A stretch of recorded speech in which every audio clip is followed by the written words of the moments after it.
Assalamualaikum warahmatullahi wabarakatuh. Selamat datang kembali pemirsa di channel yang paling bermanfaat di atas muka bumi ini.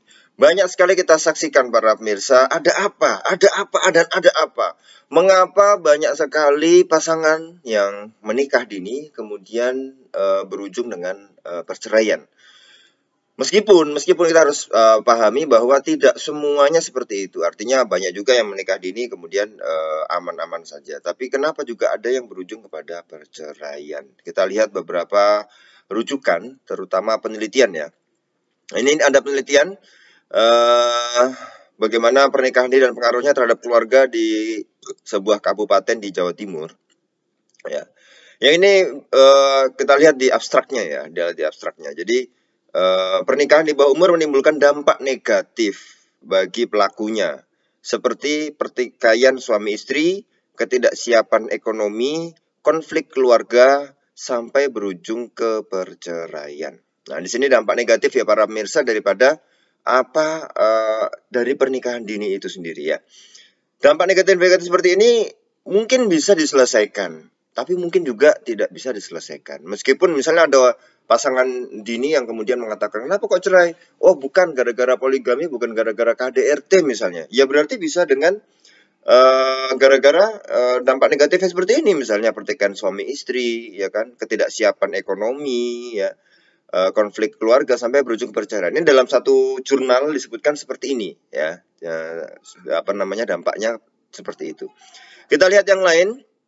Ya, dari sudut pandang sosiologi ya, seorang sosiolog UGM Profesor Dr. Partini SU ya, menuturkan penyebab terjadinya pernikahan ini karena berbagai macam. Tapi kalau kita bisa lihat dampak ya, kita lihat nih ya, dampak yang bisa ditimbulkan dari pernikahan dini meliputi resiko menurunnya kesehatan reproduksi ya, karena memang waktu itu sudah bisa bereproduksi tapi belum siap ya. Belum siap artinya belum matang betul. Nah, itu bisa menurunnya kesehatan reproduksi. Ada berbagai masalah-masalah yang kemudian ditimbulkan dari pernikahan dini dari sudut pandang kesehatan reproduksi. Yang kedua, beban ekonomi yang semakin bertambah berat. Ya, itu menurut beliau guru besar Visipol UGM ini ya, adanya beban ekonomi yang makin bertambah berat. Yang ketiga, kekerasan dalam rumah tangga. Nah, ini ya mungkin bisa terjadi, mungkin juga tidak. Dan dua hal lainnya ya, bunuh diri ya bisa menyebabkan karena mungkin tekanan ya, jiwa, kemudian bunuh diri, dan yang terakhir adalah bisa berdampak pada perceraian. Nah, ini para pemirsa yang memang harus kita gali, tidak bisa ini gebiah uyah ya. Sekali lagi dalam sudut pandang sosiologi, tidak bisa ini gebiah uyah. Oh, pasti karena ini semuanya bisa terjadi, tapi case by case lah. Case by case artinya memang ada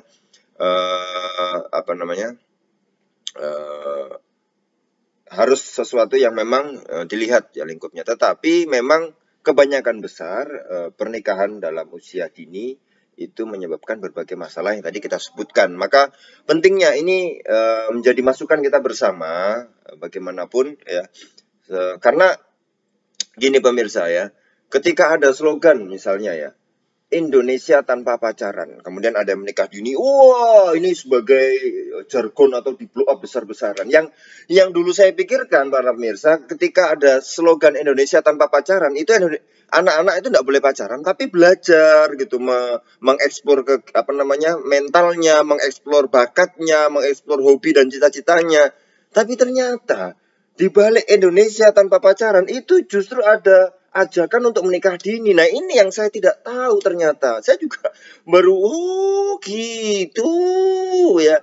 Jadi para pemirsa coba, bayangan saya dulu pertama kali Indonesia tanpa pacaran, oh apik iki ya, bagus ini bahwa anak-anak remaja janganlah pacaran, ayo belajar. Saya kira seperti itu, ternyata Indonesia tanpa pacaran. Ya sudah, nggak usah pacaran, menikah saja. Ternyata gitu solusinya. Aduh ya. Maka ini yang harus dipahami bersama. Ya, slogan-slogan kosong yang tanpa makna itu harus dipahamkan kepada remaja, kepada masyarakat. Saya sendiri saja yang lumayan gaul saja itu bisa salah persepsi, apalagi anak-anak yang tidak gaul. Ya, itu yang kemudian mungkin, wah, Nusa tanpa pacaran, tapi dicekoki dengan menikah dini. Nah, ini yang para pemirsa yang harus kita ubah paradigma-paradigma seperti ini, karena dampak sosial, dampak yang lain-lain dari segi pandang kesehatan, ekonomi, sosial, dan lain sebagainya, itu bisa menyebabkan dampak-dampak yang negatif, ya. Nah, beliau yaitu mengatakan bahwa pernikahan dini harus dicegah dengan meningkatkan kesadaran laki-laki dan perempuan sejak ia masih remaja, ya. Jadi harus memang dipahamkan kepada anak-anak remaja, ya. Nah, kalau kita lihat bahwa di sini, ya, untuk mengedukasi mereka akan sadarnya bahaya yang akan mengancam dirinya jika tidak mengetahui, ya, apa yang dibalik pernikahan dini tadi. Nah, pernikahan anak merupakan salah satu masalah bersama yang dihadapi dunia, termasuk Indonesia. Di Asia Tenggara, Indonesia menempati posisi kedua setelah Kamboja dalam menyumbang angka pernikahan anak. Ya, dalam upaya pencegahan pernikahan anak, anak perlu diberi pemahaman untuk mengenali, memahami, dan berani membela dirinya terhadap bentuk-bentuk kekerasan seksual, kesehatan reproduksi, dan penyadaran akan hak-haknya sebagai manusia dan warga negara, ya.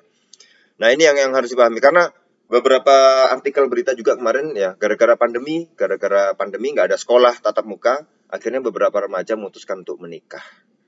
Ya, nggak ada sekolah, nggak ada kegiatan, ini online juga ya nggak ada HP-nya misalnya, ya sudah nikah aja. Nah, ini juga harus dipahamkan para masyarakat, ya, sesepuh, masyarakat, orang tua, dan siapapun itu yang punya kendali atas itu untuk bisa memahamkan masyarakat lah, ya. Jangan sampai ini menjadi satu malah gara-gara pandemi menyumbang angka pernikahan anak. Nah, oke, kita baca artikel selanjutnya. Ya, ini sebenarnya dari portal berita. 5 penyebab logis mengapa banyak pasangan muda, ya, yang memilih bercerai. Ya, ini sudah disebutkan sebagian sih, buru-buru menikah hanya karena teman-teman banyak sudah menikah. Nah, ini kenapa menikah? Alasanmu menikah apa? Oh, teman-teman udah pada nikah, nggak ada teman main. Akhirnya kami nikah juga gitu. Nah, ini harus dipahamkan, ada pernikahan harus disiapkan dengan sebaik mungkin, ya. Yang kedua, merasa terkekang setelah menikah, ya.